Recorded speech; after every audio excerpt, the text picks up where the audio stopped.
Situation తో సంబంధం లేకుండా ఎలాంటి మూడ్ లో ఉన్నా రిఫ్రెష్ చేయడానికి ఇళయరాజా పాటలు వింటూనే ఉంటారు జనాలు.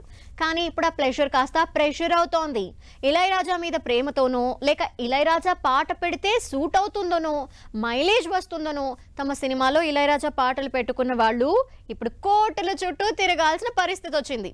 Music maestro, music lovers, demigod అని పిలుచుకునే ఇళయరాజా మరోసారి హాట్ టాపిక్ అయ్యారు. వాళ్ళు వీళ్ళు అన్న తేడా లేకుండా తన పాట వాడుకున్న వాళ్ళందరికీ నోటీసులిస్తూ వెళ్తున్నారు. లేటెస్ట్ గా మలయాళంలో 100 కోట్లు కొల్లగొట్టిన మంజుమెల్ బాయ్స్ కి కూడా నోటీసులిచ్చారు. మలయాళంలో సూపర్ హిట్ అయిన మంజుమెల్ బాయ్స్ స్టోరీ మొత్తం గుణ కేవ్స్ తోనే తిరుగుతుంది.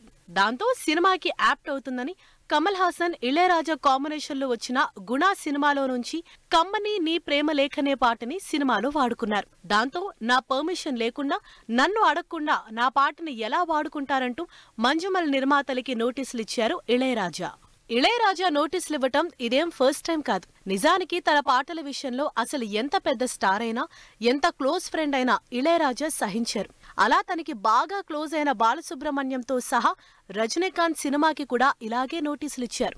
లోకేష్ కనగరాజ్, రజనీకాంత్ కాంబినేషన్ లో తెరకెక్కుతున్న కూలీ సినిమాలో 1983లో ఇళయరాజా మ్యూజిక్ ఇచ్చిన తంగమగన్ సినిమాకు సంబంధించి ట్యూన్ వాడారని సన్ పిక్చర్స్ కి లోకేష్ కనగరాజ్ కి నోటీసులు పంపించారు ఇళయరాజా. లోకేష్ కనగరాజ్ కావాలనే సినిమాల్లో తన పాటలు వాడుతున్నారని, ఇంటెన్షనల్లీ తన ట్యూన్లు పెట్టుకుంటున్నారని, ఈ విషయంపై వివరణ ఇవ్వాలని కాస్త సీరియస్ గానే పంపించారు. లోకేష్ అంతకుముందు కమల్ హాసన్ తో చేసి బ్లాక్ బస్టర్ కొట్టిన విక్రమ్ సినిమాలో 1986లో వచ్చిన విక్రమ్ మూవీలో ట్యూన్ ని వాడారని, విక్రమ్ సాంగ్ బిట్స్ కూడా తీసుకున్నారని, 1957 కాపీరైట్ యాక్ట్ కింద ఇది నేరమని నోటీసులిచ్చారు ఇళయరాజా. ఇళయరాజా ఇలా తన బిట్లు వాడుకున్నా కూడా నోటీసులివ్వటంతో అమ్మో ఇళయరాజానా అని టెన్షన్ పడుతున్నారు జనాలు.